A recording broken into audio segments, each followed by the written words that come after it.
नारायणं नमस्कृत्य नरं चैव नरोत्तमं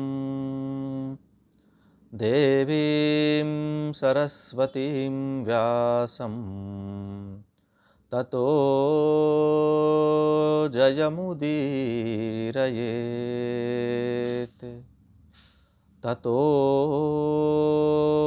जयमुदीरयेत्। आप सभी को नमो नारायणाय। तो आज हम महाभारत के आदि पर्व से एक कथा देखते हैं। ये कथा है मांडव्य ऋषि की। तो ये कहानी ऐसी है कि प्राचीन भारत में एक मांडव्य नाम के बहुत बड़े तपस्वी विद्वान ब्राह्मण रहते थे। वो अपने आश्रम के बाहर एक पैर पे हाथ ऊपर करके खड़े खड़े तपस्या कर रहे थे और उन्होंने मौन व्रत लिया हुआ था। तो उनके राज्य में कुछ लुटारू आए, उन्होंने राजा के महल से कुछ रत्न सोना आदि चुरा लिया और भाग रहे थे। उनके पीछे राजा के सैनिक लगे हुए थे। तो ये चोर जो थे वो आश्रम में घुस गए और आश्रम में छुप गए। जब राजा के सैनिक आए तो उन्होंने आश्रम के अंदर सब खोजा तो उनको सैनिक ये चोर मिल गए और रत्न वगैरह भी मिल गया। तो वो लोगों ने क्या किया, सैनिकों ने उन चोरों को पकड़ के मांडव्य ऋषि को भी पकड़ लिया और राजा के पास ले गए। और राजा ने ये सोचा कि मांडव्य मुनि भी ये चोरों के साथ मिले हुए हैं। तो मांडव्य मुनि को सभी चोरों के साथ शूली पे लटका दिया। ठीक है। अब हुआ ये कि बहुत दिन हो गए लेकिन वो शूल जो थी वो मांडव्य ऋषि के पेट में घुस गई। फिर भी मांडव्य मुनि मरे नहीं। बहुत दिन बीत गए। तब सैनिकों ने राजा को कहा कि राजा, हे राजन, ये इनको शूली पे चढ़ाए हुए बहुत दिन हो गए हैं, शूली उनके शरीर में घुस गई है शूल, लेकिन ये मर ही नहीं रहे हैं। तो राजा उनके पास गए, उनको शूल से नीचे उतरवाया और कहा सॉरी सॉरी, हमारी गलती हो गई, आप कोई महापुरुष लग रहे हैं। और हुआ क्या कि वो शूल उनके शरीर में ऐसे घुस गया था कि वो पूरा बाहर निकल ही नहीं रहा था। तो फिर शूल को काटना पड़ा। तो शूल का एक टुकड़ा उनके शरीर के अंदर ही रह गया। तब से उनका नाम क्या हो गया, अणि मांडव्य। संस्कृत में अणि मतलब वो शूल का छोटा सा जो नोक जैसा होता है वो उनके शरीर में ही रह गया, उसको अणि बोलते हैं। और फिर बहुत घनघोर तपस्या करते हुए उन्होंने अपना शरीर छोड़ दिया और दिव्य लोकों की उनको प्राप्ति हुई। किनको, मांडव्य ऋषि को। तो मांडव्य ऋषि यमराज के पास गए और यमराज से पूछा कि मुझसे ऐसा क्या अपराध हुआ था कि मुझे इस तरह का दुख भोगना पड़ा।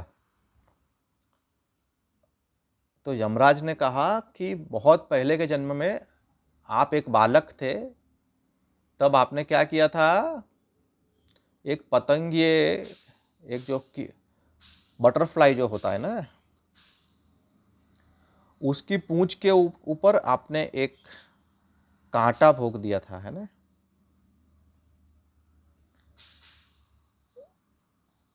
कब किया था ये आपने?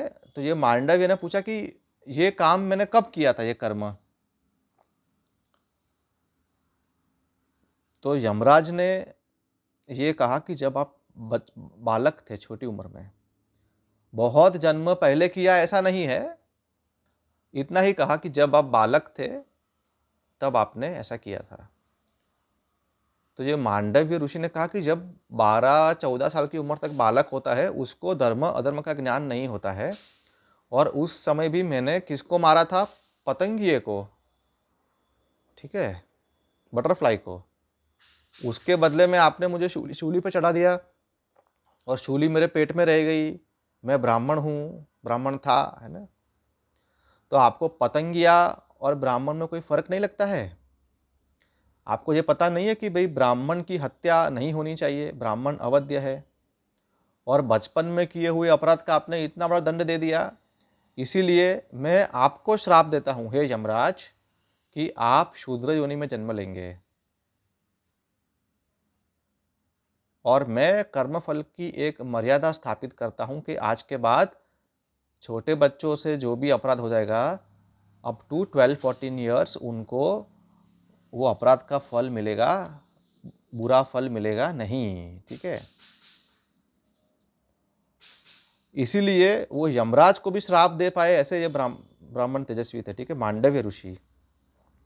तो वो श्राप के कारण ये जो धर्मराज थे, जो यमराज स्वयं जो कर्म का फल देते हैं, उनको जन्म लेना पड़ा एक दासी के गर्भ में। ठीक है, वो दासी किसकी थी? अंबिका की। और वो अंबिका की जो दासी थी, उसके गर्भ से स्वयं वेदव्यास जी ने एक बालक उत्पन्न किया। उसका नाम क्या था? विदुर। ये विदुर कौन थे? यही धर्मराज थे। ठीक है, तो वेदव्यास और दासी के पुत्र के रूप में ये धर्मराज का ही अवतार हुआ विदुर जी के रूप में। और विदुर जी बहुत बड़े ज्ञानी विद्वान महापुरुष थे, है ना, कुरुवंश के हितैषी थे, शांति के पक्षधर थे, दीर्घ दृष्टि थी उनके पास, भविष्य दिखता था, धर्मशास्त्र अर्थशास्त्र के ज्ञाता थे, लोभ क्रोध उनके अंदर नहीं थे। ऐसे महापुरुष ये विदुर हुए। तो आज हमने ये कहानी देखी महाभारत के आदि पर्व से, किसकी? मांडव्य ऋषि की। तो आज इतना ही रखते हैं। नमो नारायणाय। नमस्कार।